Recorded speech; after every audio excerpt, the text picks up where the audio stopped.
welcome to this new Juju live session with Joana Saahirah. That's me. This live session is going to be very special for so many reasons that you will notice as we move into it. We're gonna tackle some of the most frequent questions I've been asked in my 20 years plus career in the field of Egyptian dance about femininity and Egyptian dance, and overall about the big question: how do I rescue my femininity with Egyptian dance, or through the learning, through the practice of Egyptian dance? And of course, this is a very wide subject. I'm gonna answer strictly to the questions I have chosen for the session. You're welcome to drop by, leave your comments in the comments area, drop by and leave your questions about this subject, and overall let me know if you agree or disagree with me. Hi Sternel, hey, good morning for you, good afternoon for me. Welcome my dear. Feel welcome to share your questions about the theme of today's live session, okay? So here's how we work usually in these live sessions. I select a few questions that I've been asked throughout these years, questions that I think are particularly interesting about a specific theme, but then you can drop by and also let me know what you want to know about it. For the ones who don't know me yet, here's a short introduction. I'm a world-renowned Oriental dancer, teacher, choreographer, author, and I'm also the creator of the pioneering Joana Saahirah's World and Joana Saahirah's Online Dance School, delivering authentic Egyptian dance, personal discovery, and empowerment. I was gonna say personal recovery, which is also the case for a lot of us. I think all of us are recovering from something, okay? So it also applies. Now, without further ado, let's jump into the theme of femininity and how, through the art of Egyptian dance, we can rescue, we can recover. Very often, we can discover for the first time what it means to be feminine. But before I share the questions I have selected, let me tell you something so that we are on the same page.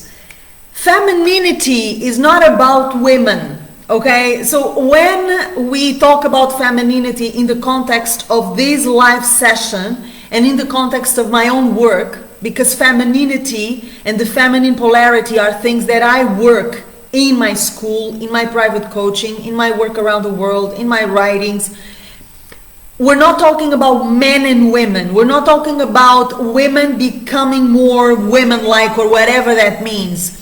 So femininity and the feminine polarity is the yin of the yang. So we're talking about polarities, energetic polarities that exist in nature. Both men and women have the feminine polarity and the masculine polarity. So very often you will find women like myself who are very masculine. And I know this will surprise you perhaps, because people don't usually see me as a masculine woman. They say, "How, you're kidding, you're just fooling around, how can you be masculine?" Yeah, I am one of the most masculine women I've ever met, I can assure you. And in a second you're going to understand why, okay? Now, in the comments, let me know, do you consider yourself feminine? Even before we define what is feminine, what is femininity, what is the feminine polarity, even before we go there, so that we know what we're talking about, how do you see yourself? I just told you that I consider myself a very masculine woman. In my dance in particular, I do think I found a balance between the polarities. I have equal amounts of masculine and feminine energies, principles, polarities, directions in my dance. In my life, I'm getting there. I'm way better than I was, I assure you. But still, I look at myself and I say, wow, there's a masculine woman there. Although people don't see me like that, which is very funny. And it is also something that you may start noticing, that very often we see ourselves in a very different way than others see us. So let me know, guys, whoever is watching, Stunel, other ladies watching, do you consider yourselves feminine? Are you a feminine woman? Now, before I read your comments, a sip of coffee. Cheers, everyone. Let me define what I mean by feminine polarity, okay? So the feminine polarity is better understood if we present it side by side with the masculine polarity, okay? So I'm going to give you a few examples of things that you're going to understand very clearly. Feminine polarity is about receiving. It's about my ability to be open, receptive, and allowing things to come into my system, allowing the world at large to bring me things. It's my magnetic quality. I don't reach out for things, I allow them to come to me. I am a holy grail. I am like a cup that is ready to receive. The masculine is my ability to give. So if on the feminine side we have our ability to receive, to be open, to have a kind of a void, empty space so that we can receive, on the other side we have the masculine principle, which is about giving. So it's the opposite movement. It's not from the outside in, it's from the inside out. Okay? This is just an example. Another example. Feminine polarity is about our ability to slow down and stop. It's the stillness, it's the pause in the dance. The masculine polarity, it's about movement, it's about action, it's about going for it.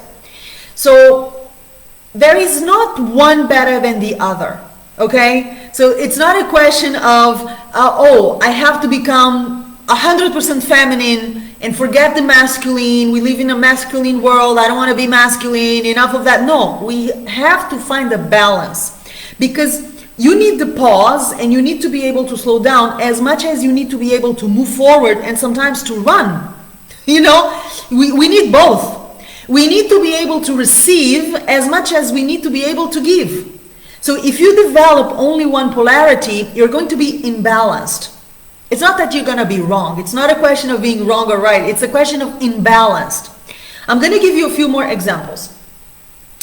The feminine polarity is about the unconscious mind, the feeling, the instinct, the emotional realm, the intuition, the things we cannot comprehend rationally.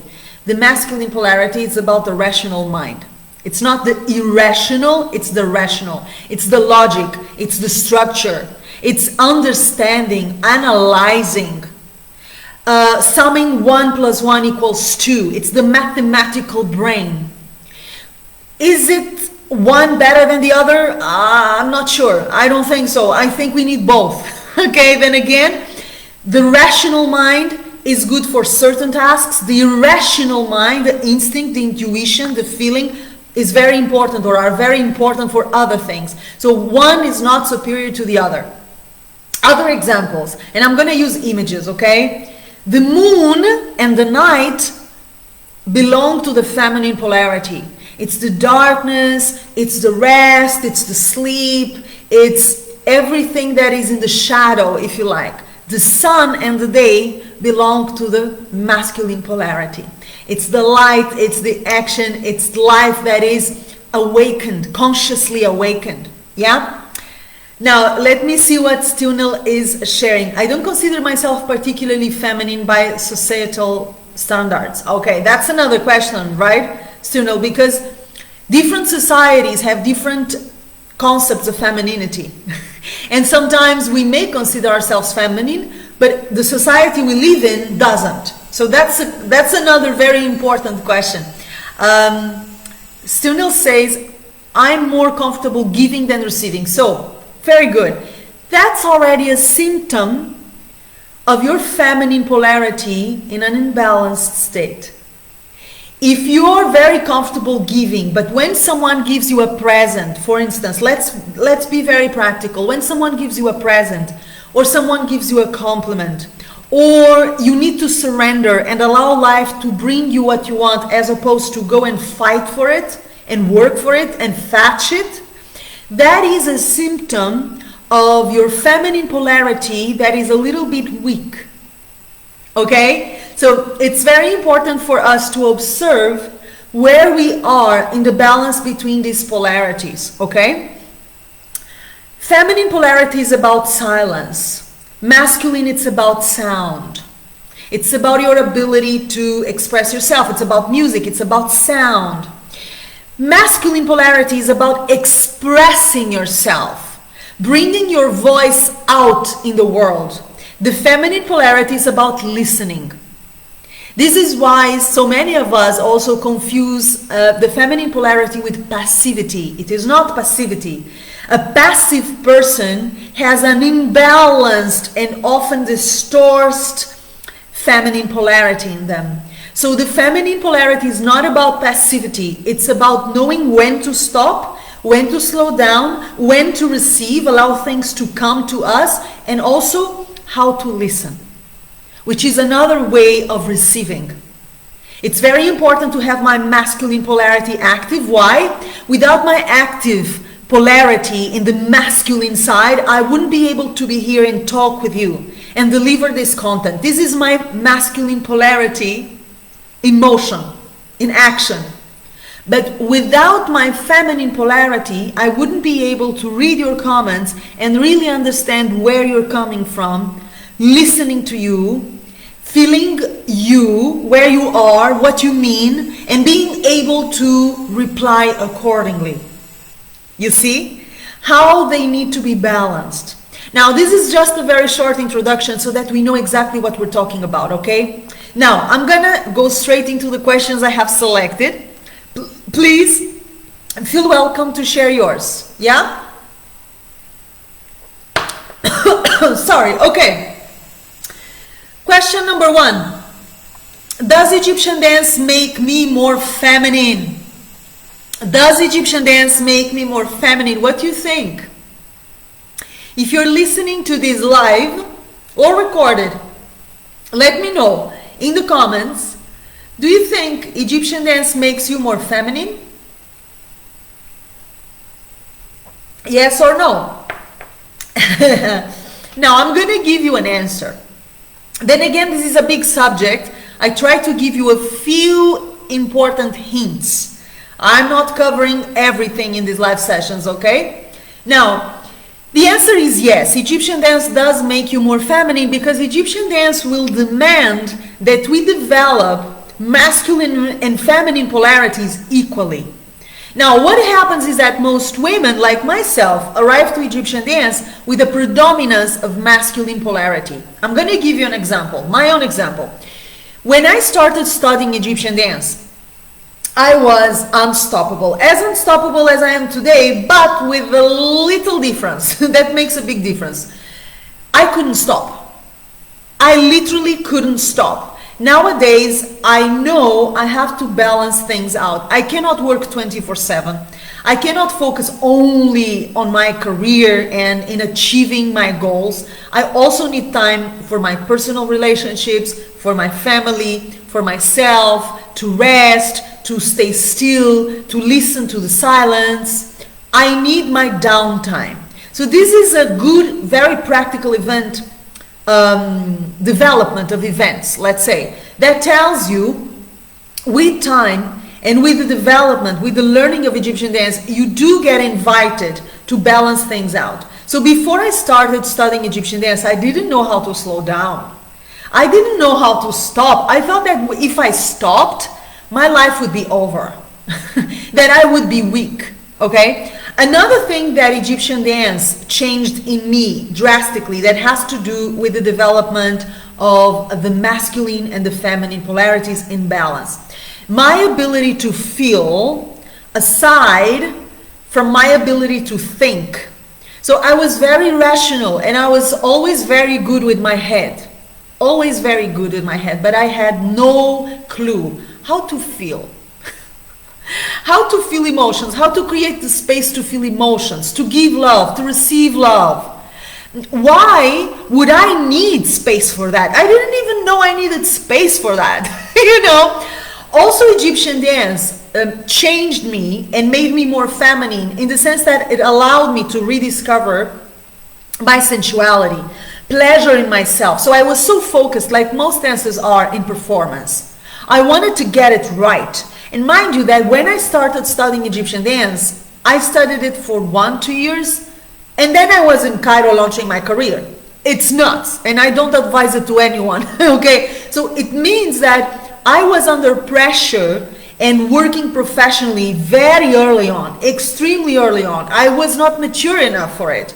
So I was already under the pressure of having paying audiences in Cairo, of all places, and I was under the pressure of building my own name. So of course I worried about performance. I wanted to be the best, make no mistake. So I was pushing and pushing and pushing, but the dance itself showed me that in order to be the best at Egyptian dance and in life, I needed to create more space to be human. Not a winning machine, just be human, okay? And that if I created spaces to enjoy myself, to enjoy the movement, to enjoy the body, to slow down, to feel the emotion of the music, feel the emotion of life, you know, just be more present in my life, I would become a better dancer, curiously. So I wouldn't let myself down, or I wouldn't become a less striking performer, if you like. I actually improved as a dancer, okay? So there were many ways, very practical ways, in which Egyptian dance changed me, in particular, drastically. And this is what happens with most dances, because then again, even if you don't know it, even if you're not aware of it, most of us, most women, dancers and non-dancers these days are extremely masculine. We have stepped into our masculine polarity 100%. And very often into a very sick concept of masculinity as well. So we go into the competition mode. We are ruthless. We are working machines. We become dry. We become unable to connect with ourselves and others on an emotional, spiritual level. We don't have spaces in our life to relax, to enjoy, to live, to breathe, to feel. There is no space for that. There is no time for that. Because we have bought the ticket that our society is constantly selling us. That if you want to be a successful person, you have to be on the grind at the mouse wheel 24/7. And that if you stop and breathe and smell the roses, you're gonna be a loser. You're gonna lose your time, you're gonna lose the train, others will pass you. The others will win you at this invisible race that we're all living in. Okay, so it is very interesting how so many women, and I've seen it in my school at Joana Saahirah's online dance school, I've seen it while I travel the world extensively, women from all nationalities and ages and educational backgrounds, all of them have developed their masculine principle at the expense of the femininity. They have forgotten what it means to be feminine. So once they start to study Egyptian dance from the inside out, okay, it's not just memorizing choreographies from someone. It's really learning the dance from the inside out. They start to rediscover that they can be human. It's not only about developing the feminine polarity, their femininity, it's about becoming more human, less of a machine, and more of a person. Okay, so my answer to the question, does Egyptian dance make me more feminine, is a very fat round yes. Okay, and in so many ways. But the big deal here, the big issue here is for you to understand that it's not about becoming only more feminine, it's about becoming more human. And about becoming more balanced, so that you're able to give and receive. You're able to feel and to think. You're able to stay still and to run when necessary. You're able to listen, but you're also able to express yourself and express your identity. It's all a dance of yin and yang, night and day, silence and music, doing and non-doing, stopping and moving forward. It's a dance of polarities that Egyptian dance develops in us so beautifully, so beautifully. Stunel is saying, I'm more okay. I've already read this. I think I read all your comments, Stunel. Yes, I'm always afraid of letting a comment slip by. So, second question I have selected for you.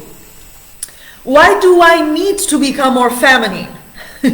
Okay, why do I need to become more feminine? Guys, then again, if you're watching live or in the replay, let me know. Do you think you need to become more feminine? Maybe you think you don't, right? Always ask yourself, do I need this? You know, does this even make sense for me? And if it doesn't, don't do it.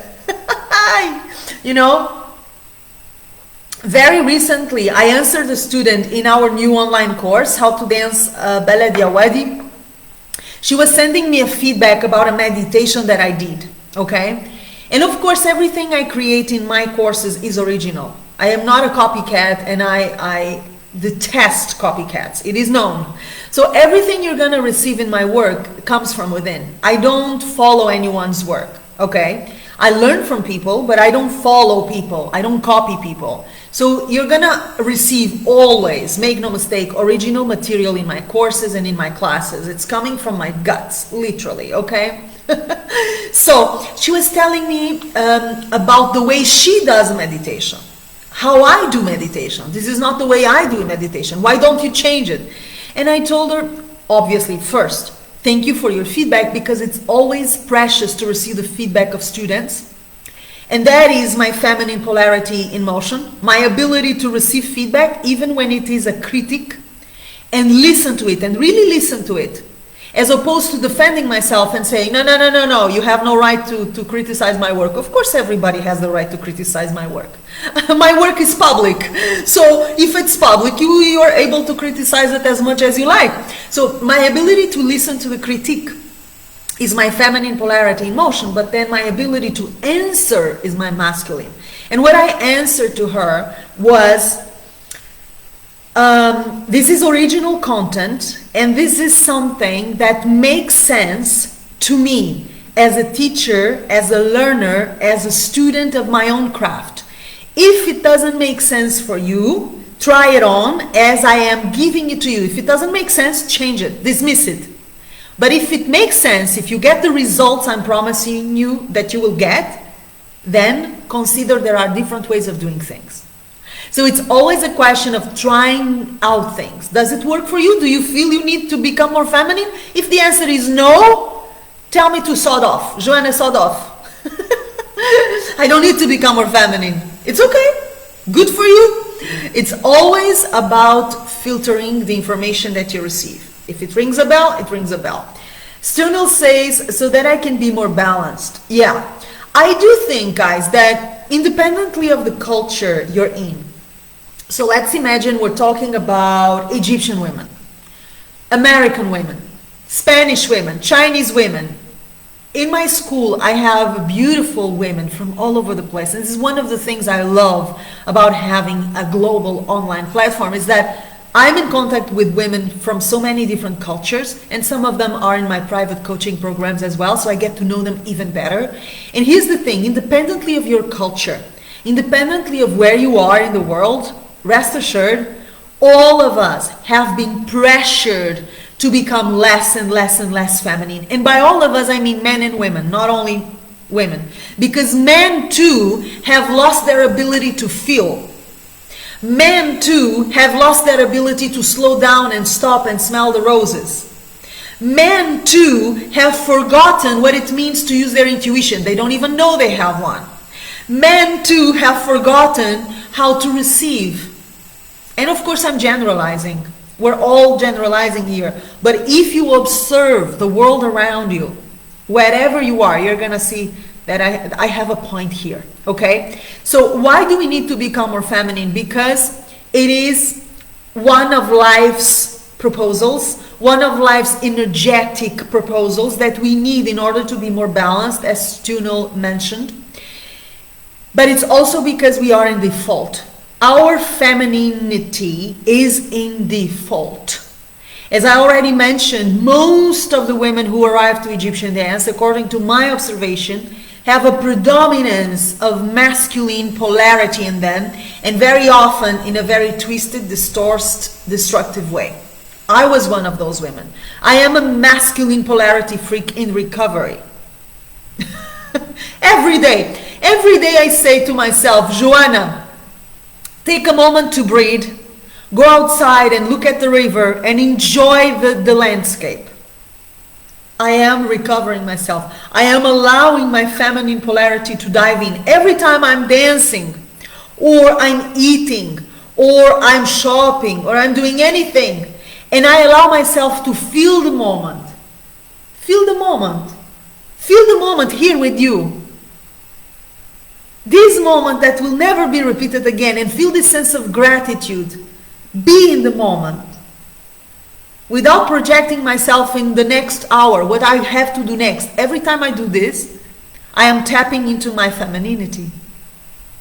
So, why do we need to become more feminine? Because we need to become more human, we need to become healthier, we need to become more alive, and we need to be alive while we're alive. Before it's too late. Okay? Third question. How does a feminine dancer look like? So, how does a feminine dancer look like? Then again, tell me, what do you think? Does a feminine dancer look a certain way? What are the characteristics of a feminine woman or of a feminine dancer? What do you think? Everything in the comments, guys. Everything in the comment. What do you think? I'm going to tell you from my own side, of course. So, a feminine dancer, and everything I'm going to tell you for dance applies for life, okay? So, if you want me to describe a feminine dancer or a feminine woman, it's the same. It's the same.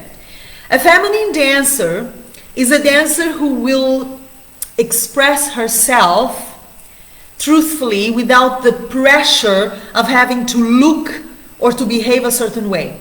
This is a person who is talking from within, from her guts, who is communicating using movements and energy to express herself without the pressure of having to perform or be the best. Okay? So when you are that free, when you're free from the pressure of having to be someone you're not, or free from the pressure of having to be the best, whatever the best means, and the best means different things for different people. Okay? You tap into your femininity, you become a more feminine dancer. A feminine dancer is someone who's not afraid to play with speed, which is one of the greatest things for dancers. So when you train yourself as a dancer, you're not just learning movement. This is not the only thing you do. You do many other things, some of them invisible, but nonetheless very important. And one of the things you do, or you should do when you learn dance, is you start to work with time. You learn how to work with time, as if time was clay that you're going to mold, that you're going to work with your own hands. So sometimes you go slower, sometimes you go fast, sometimes you go even faster, woo, and then you stop. And then you go fast again, and then you slow down, and then you stop. And you play with speed. This is something most dancers don't even realize. It's one of the most striking things you can work as a dancer. It's speed, it's time. How to manage time, how to manage music in different speeds. This is something I work with every day. And a feminine dancer is not afraid to play with speed. She doesn't go like bam, bam, bam, bam, bam, bam, bam all the time, like a crazy machine on steroids. Shimmy, shimmy, shimmy, shimmy, shimmy, pa, pa, pa, pa, pa.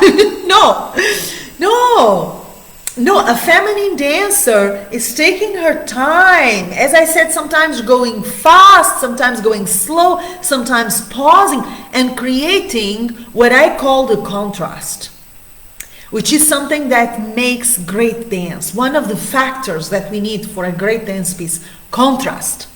Contrast of speed. Okay, so a feminine dancer is not afraid of playing with speed. Not afraid of going fast, but not afraid of going slow either. Not afraid of going super fast, but not afraid of going on a deep pause, deep stillness. A feminine dancer is also an emotional dancer who is aware of what she's doing, but nonetheless surrendered to the moment. And then again, you don't see a lot of feminine dancers because you see dancers thinking all the time. What am I gonna do? Where do I gonna go? La la la. Even if they're not remembering a choreography, this is the crazy thing. You would think that dancers are only thinking when they are working with choreography. No, no, no. Think again. Many dancers, even if you tell them improvise, no choreography to remember, there is nothing you should follow or remember, just improvise. You will see them thinking all the time. Where do I go? Oh, I'm repeating myself. Am I good enough? Is this interesting enough? I'm getting boring. You can see it in their face how much they're thinking. So a feminine dancer is a dancer who has tapped into that side of herself or himself. Remember, we're not talking specifically about women or men. We're talking about human beings, because both men and women have masculine and feminine polarities in them. Okay? So when I talk about she, it's because I deal with women much more than I deal with men. It doesn't mean that I'm excluding men from the conversation. No. Everything I'm telling you also applies to male dancers, okay? So a feminine dancer is able to tap into her emotional life and to let go, to surrender, to let go of control. Not thinking about every little step and am I being okay? Am I impressive? Am I fabulous? Are they liking me? Am I good enough? No, no, no, no, no. A feminine dancer taps into that moment of I don't give a damn. I love that moment. I don't give a damn about what anyone thinks. Damn it! It's my dance and it's my life and I'm gonna live it to the fullest. You know? So it is so important to realize, guys, that femininity is not about going, oh, yeah, are you okay now? No, I'm not sure. No, no, it's like a caricature of femininity. But femininity has nothing to do with affectation or using ribbons or flowers in your hair. You know, you can use all the ribbons you like, all the flowers in your hair, and still be very masculine and have nothing of the feminine polarity active in you. So don't confuse things. I think there is so much education around what is femininity, what is the feminine polarity, what does it look like to have it well activated, well balanced. Something else that we may observe in feminine dancers or dancers who have their feminine polarity well developed is their ability to feel the music and work with it, as opposed to imposing movements to the music. I know what I'm gonna do. I'm gonna do this shimmy, I'm gonna do this ballet trick that will impress them, I'm gonna kill it, I'm gonna be the diva. This is a masculine polarity distorted experience. It is not even a healthy masculine polarity.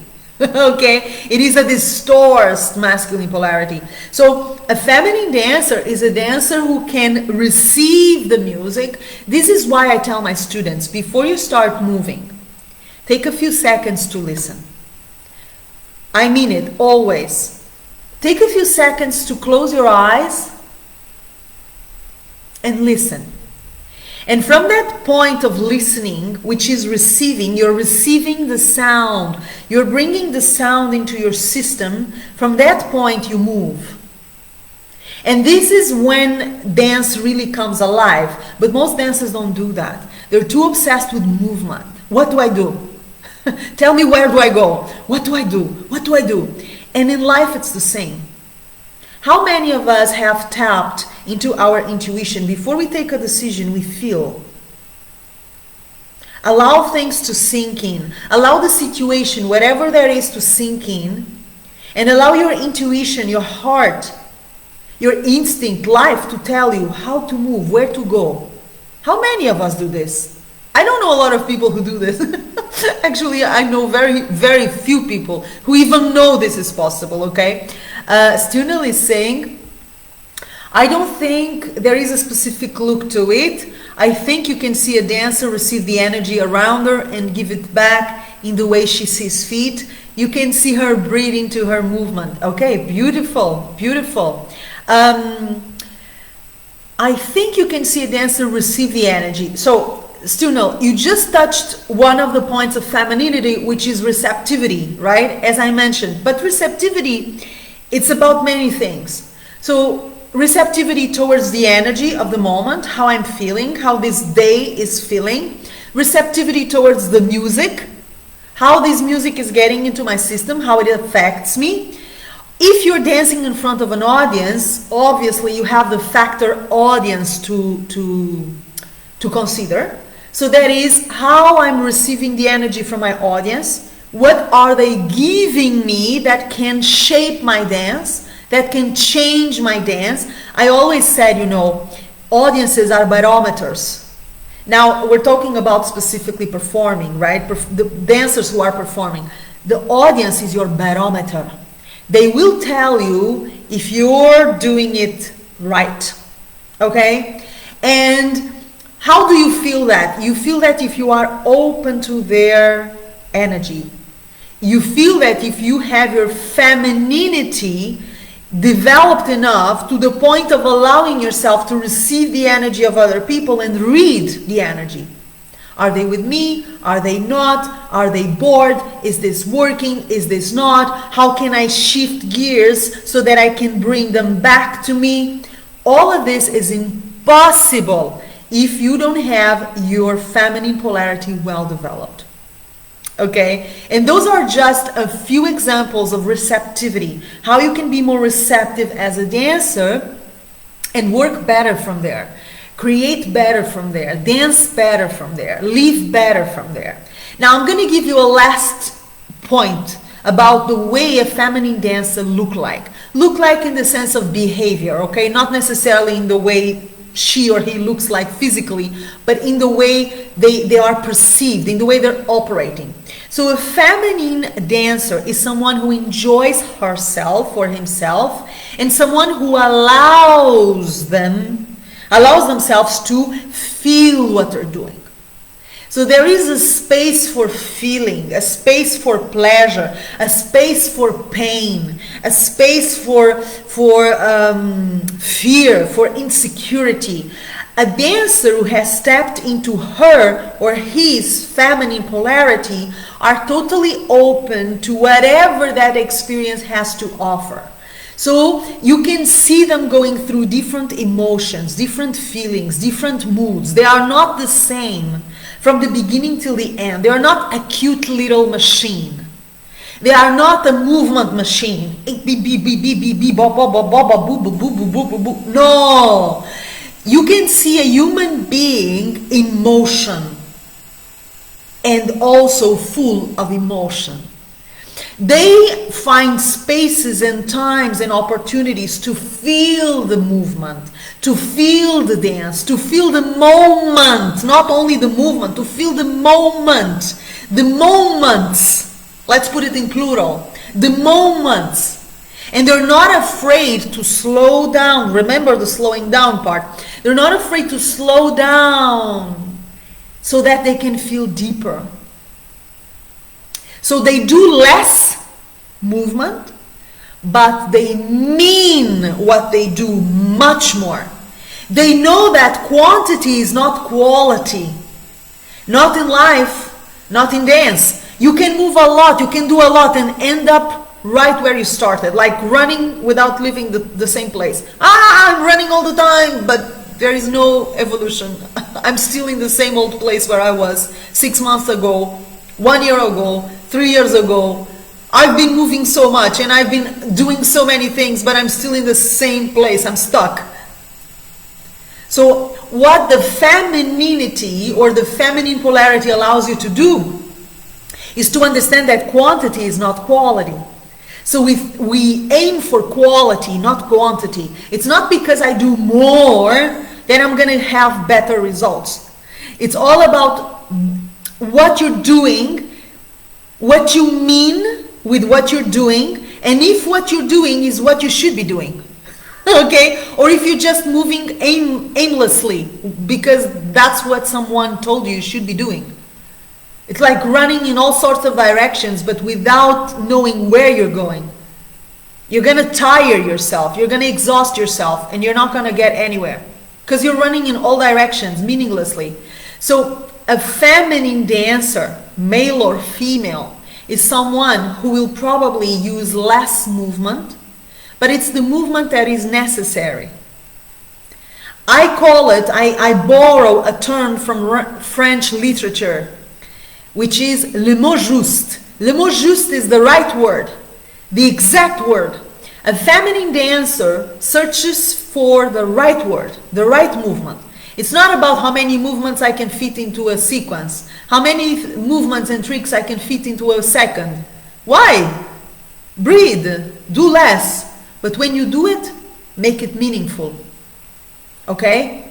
So it's not about moving so fast and with an overload of information that you don't even have time to enjoy yourself. It's about doing less, but doing with more quality. Choosing what movements you need for that specific piece of music. And in your life, choosing what actions do you really need to take you where you want to go. It's not about moving 24/7. Oh, I'm exhausted, I moved so much. But in the end of the day, you did what exactly? Because doing is not necessarily being productive or constructive. You can do a lot of things that will not take you anywhere. Okay? You can distract yourselves with so many actions and to-do lists and everything that will really not take you where you need to go. So it's just taking a step back as a dancer and as a person and thinking, okay, what do I need to do?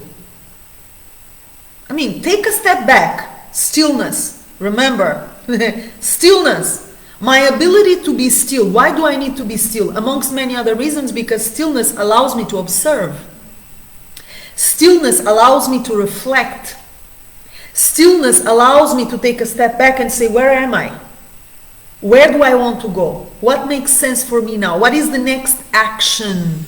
What is the next movement? What is this music asking me to do now? What is life asking me to do now? So I take that step, I make that movement consciously with a reason, not disoriented. Not like a crazy monkey all over the place. And then nothing happens, you know. We're just chattering, blah, blah, blah, blah, but we're not getting anywhere. We're not saying something meaningful. So a feminine dancer does less, but what she or he does has more meaning, more impact, more quality. Okay? Let me see. I have two more questions. Two more questions I selected around the theme of femininity. Let's see if I don't take too much time. What do I gain from becoming more feminine? I think I've already answered this one. We gain not only in terms of dance quality, but mostly we gain in terms of life quality. It's all about balance, and it's all about managing our energy, our energetic body. Balancing pause and action, balancing feeling and rational thought, balancing doing and not doing, balancing receiving and giving, balancing sound with silence, and so forth. So it's above everything a question of health and human health specifically. Okay? Last question. What can I do to become a more feminine dancer? I think this is the million-dollar question, right? What do I need to do in order to become a more feminine dancer? Guys, what do you think? What do you think? Share your comments with me. Let me know before I give you something, you give me something. What do you think you need to do or you can do to become a more feminine dancer? What do you think? And you don't even need to be right. You just speak your mind, okay? There is no right or wrong here. We're just brainstorming together. What do I need to do? I'm reading the question again. What do I need to do in order to become a more feminine dancer? And now, of course, as a teacher of Egyptian dance and as a practitioner, yes, of Egyptian dance, because guys, remember, I'm a teacher, but I'm also a dancer. And I'm not only a dancer as a performer, I'm a dancer for myself. I do Egyptian dance for myself, for my enjoyment. So a lot of the stuff that you feel, I also feel, right? I'm not only a teacher and a performer, I am also someone who enjoys Egyptian dance for myself, okay? So what I'm about to share with you is in the condition of a teacher, but also in the condition of someone who enjoys Egyptian dance for herself and knows what can improve my life through the practice of Egyptian dance. Okay? Stunil says, listen, pause, breathe, feel. Exactly, my darling, exactly. Thank you. Thank you. Very important. So I'm going to repeat what Stunil is sharing with us. Listen. Exactly. Listen more. Become a better listener. This is something I work consistently in my courses. It's making people listen more. Making people sharpen their ears more and more and more. This is always a part of my training, and for good reasons. Not only good reason, for good reasons. Because there are many reasons for you to train your ear. Pause, exactly. So allowing yourself to slow down and pause. Now, I know students ask me all the time, yeah, but when? When do I know when I can pause? When do I pause, Joana? And of course, the answer comes so much from the first point, listen. If you listen to the music, you will know when you are allowed to pause, because the music is full of pauses. If you're working with good music, the music itself is full of contrasts. It's full of pauses, full of changes of speed. So it's all about listening. Let's imagine the beginning of Alf Layla wa Layla by Kulthum. Alf Layla wa Layla. Tan tan tan tirarira. Tan tan tan tirarira. Even in this beginning, if you really listen to it, you will find pause. Bam bam bam tirarira. Pause. Dun dun dun tirarira. Pause. Dun dun dun tirarira. Pause. Dun dun dun tirarira. Pause.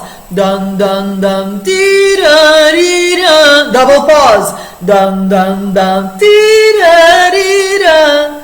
Listen. If you want to know when you can pause, when you can slow down, listen. And when you slow down and when you pause, don't be afraid that you will become boring or that your dance is gonna lose its power. It's not. There is something I call the invisible dance, which is our energy, our presence. When I am moving, let's say, dun dun dun dee da dee da, pause. When I am moving, I'm bringing energy, but when I'm pausing, I'm also bringing energy.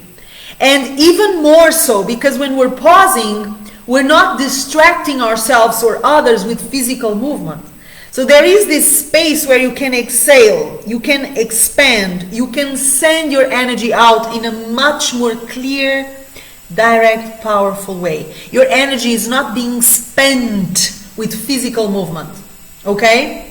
So don't be afraid to pause, don't be afraid to slow down. And then you move again, and then you run again when the music is asking for it. Okay? Breathe. Feel. Exactly. Then again, the breath.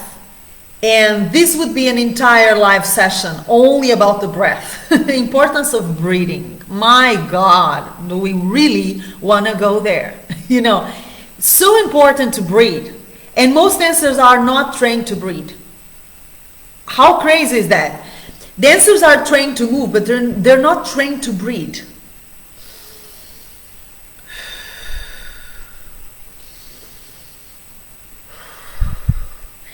I tell my students, if you're not trained to breathe yet, create your breathing spaces. Literally, in the middle of a sequence, choose specific spots where you can consciously take a deep breath. Inhale, exhale. That can be during a pause, okay? You remember, oh, I'm gonna pause, so I'm gonna breathe. Breathing is key. Is like master key, not only to become more feminine, for everything. And I'm not really gonna go there, guys, because we wouldn't leave. Breath is so important. And Stuno also adds feeling, of course. You know, as we mentioned before, allowing yourself to feel, but not pretend that you're feeling. And I see this very often. Oh, I'm supposed to feel. No, that's not the feeling I'm talking about. No. Those are masks. These are the things so many teachers will tell you. Oh, here, it's so painful. It's so nostalgic. So you go like this. This is not what we're aiming for.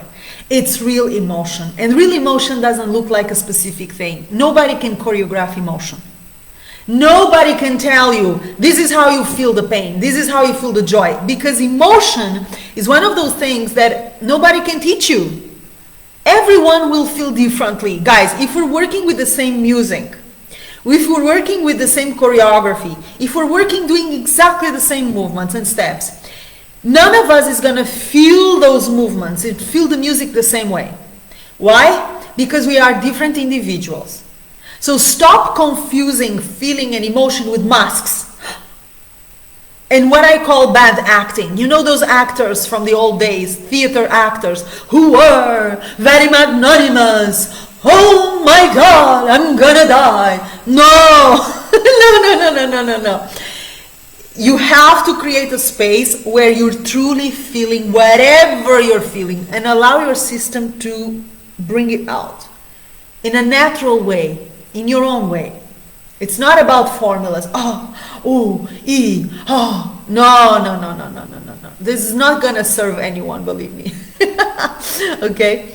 Anna says, to be able to feel, to enhance all senses. Okay. Anna, I love that. I really love that. So Anna is mentioning the feeling we already mentioned, but she's adding to enhance all senses. So that goes back to the sensuality part that I mentioned at the beginning of this live session, remember? So what is that? It's about bringing your sensuality to the place.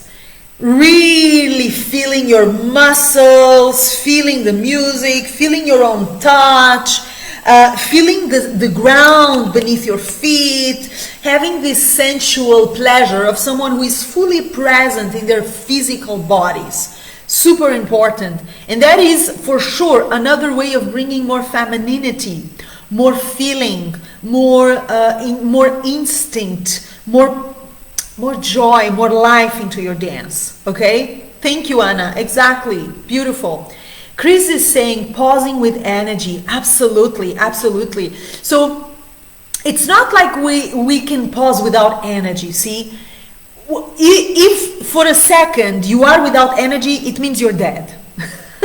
So we are always with energy. Let's understand this. There is never a moment when we're dancing without energy. We may or may not allow our energy, our physical, emotional, intellectual, spiritual energy to come forth. We may be more tired, of course, and then our energy is a little bit lower. We may be depressed. There are many ways in which human beings show up in the world with less energy, okay? But I'm not speaking about that. I'm speaking about normal conditions, okay? We are in perfect health. We are not going through a specific situation where our energy, our vital energy is depleted. So let's consider it's all fine, okay? Whenever we are in a healthy condition, we cannot not be with our energy. Our energy is always here. This is why sometimes you meet someone and you like them or you don't like them even before they open their mouth. What are you liking or disliking? You're liking or disliking their energy. So our energies are always talking. When you are connected with me in this live session, for instance, you're not only responding to what you're seeing, you're not only responding to what you are listening, you are responding to my energy, even if you're not aware of it. Okay, so when we're dancing and we pause or we slow down, what happens is that so many of us believe we have nothing to offer. So many of us believe that if we don't move a lot, If we're not always doing something, we are worthless.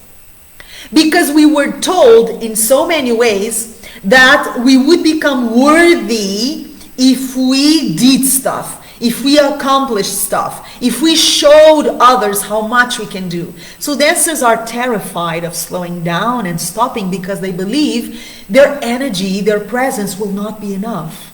It all goes down to, I'm not enough.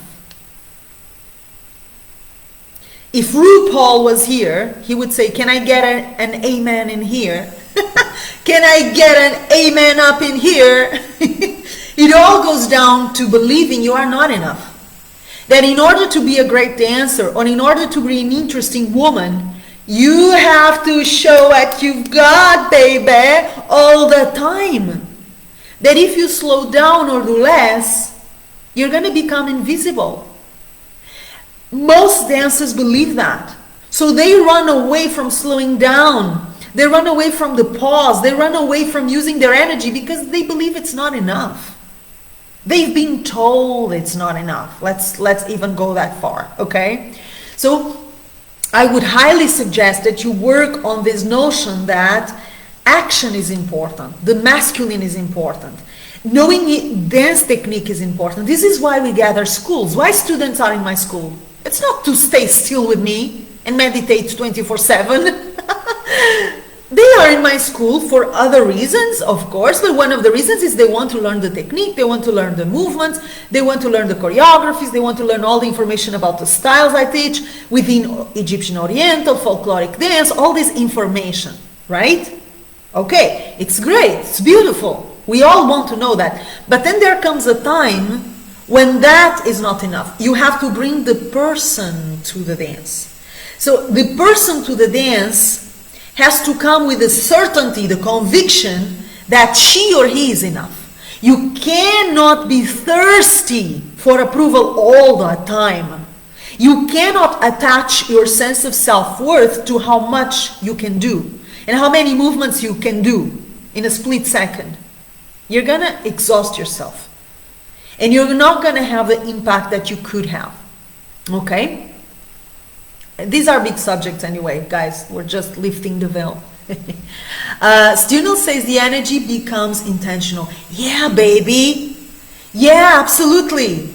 But it's not only the energy that becomes intentional. The movement becomes intentional. Your presence becomes intentional. What you do in your dance and in your life goes towards a specific direction of something that is meaningful for you. You know? So it's very important to distinguish and remember, quantity is not quality.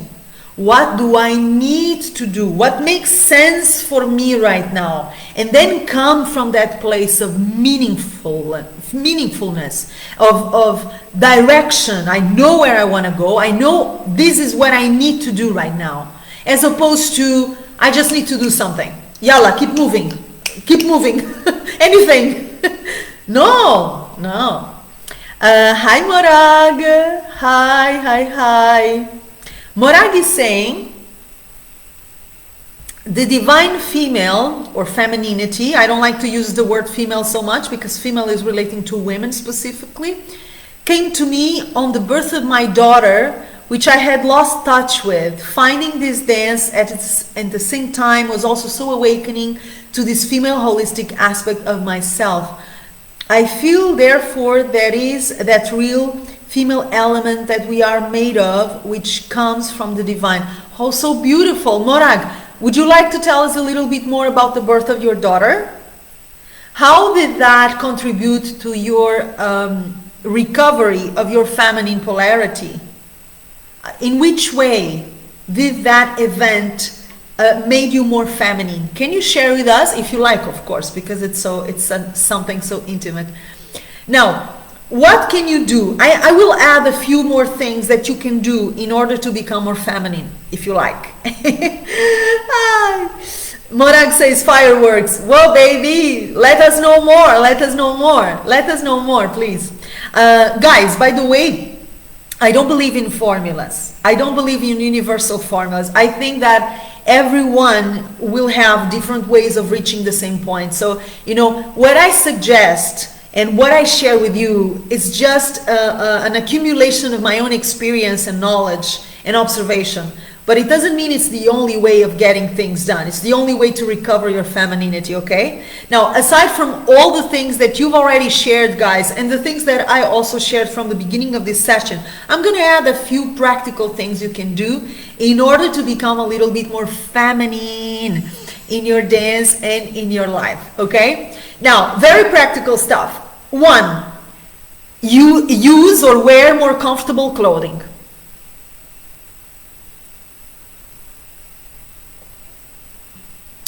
Wear more comfortable clothing so that you are not in pain when you're dancing. Look at the clothing I'm wearing today. This is very, very, very comfortable. Very beautiful, but also very comfortable.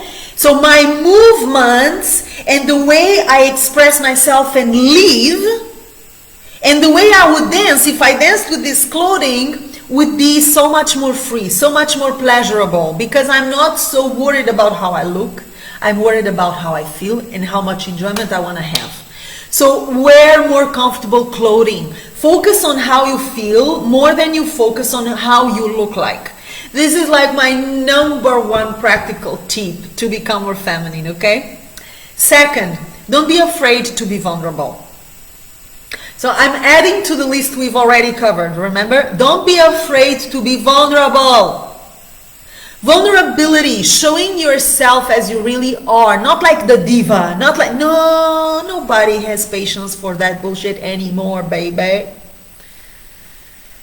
Nobody has patience for that bullshit anymore. We want to see real people. We want to see real women and real men expressing themselves in a human, honest way. There is nothing more powerful. I teach this to my students, especially the ones who want to perform or who are performers. I tell them there is nothing more powerful than honesty in a dance performance. They tell me, oh, Joanna, that's nonsense. I say, try it.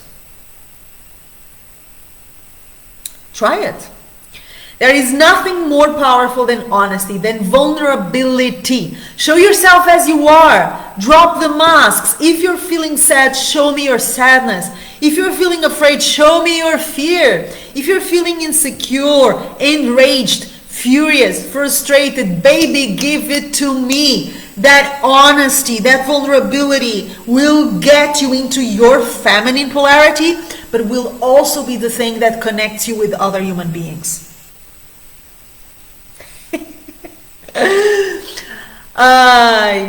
One more tip that I want to share with you, aside from everything we've already shared. Very practical, very practical. Choose music that makes you feel something. Yeah. Look, so many times I train dancers, specifically in my private coaching. This is something that I observe more in my private coaching programs. I train dancers who tell me I need help preparing for a competition or for a show, right? And they have all sorts of ideas of what kind of music they should choose. Good music for competition or good music for a performance, what people want to see. And the first thing I tell them, independently of the venue, if it's a performance or a competition, where the obvious goal is to make them win. Obviously, if you are in a competition, you want to win. Let's not fool around. If you don't want to win, you don't get into a competition at all to start with. So if you're competing, you're there to win. And of course, some will disagree and tell me, no, Joanna, I compete just for the sports. Come on. When you compete, you want to win, right? But even when you have the pressure of having to win or wanting to win, the best choice is always to choose a piece of music that moves you emotionally. Sometimes you know that rationally, oh, this would be a great music to show off my skills, to show off the movements I have mastered. This is the kind of music that people use in a competition, or this is the kind of music audiences like. So this is a very rational choice.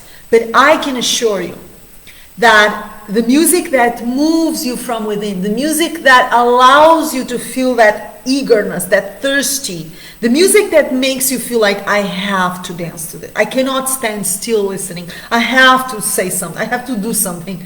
That's the music for you. And once you start to make these more instinctive choices in your dance and in your life, you do rescue your femininity and things shift in a very beautiful way. Okay? Morak says I had 3 boys already, and it was like a rebirthing myself.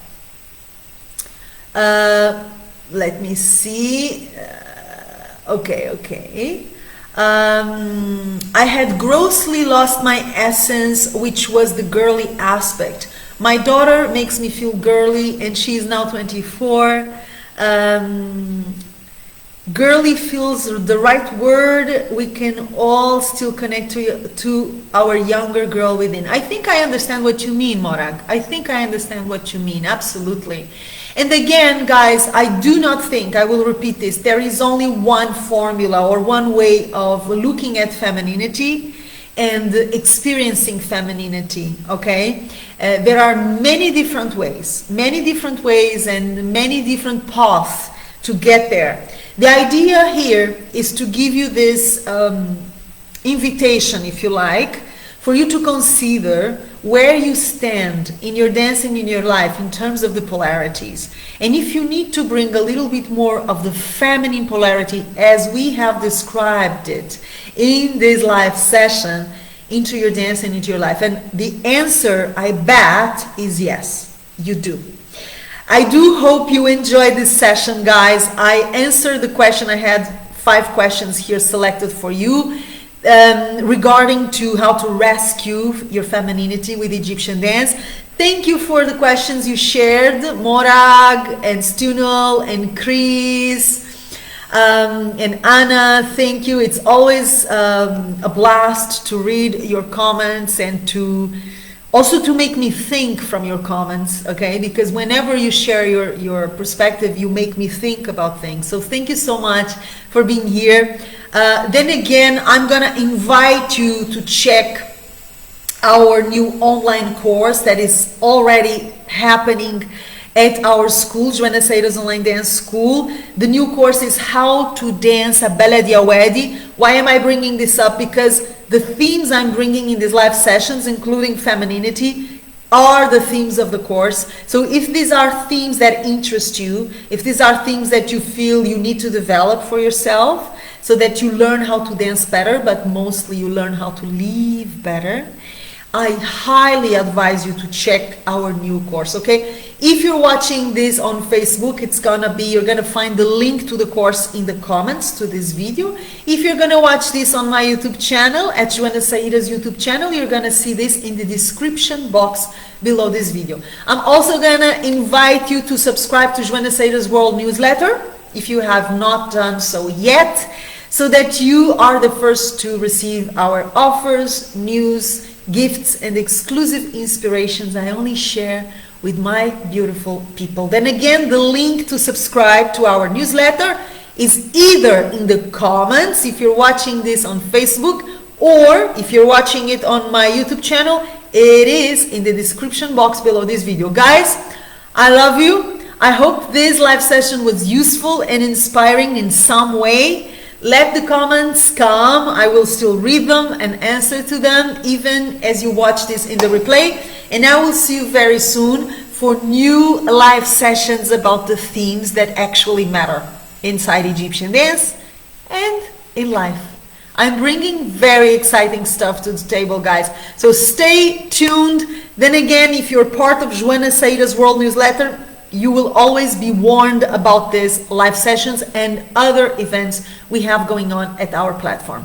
I love you and I see you wherever you are, and I honor you and I honor your growth and your path and also your challenges. Thank you for being here with me.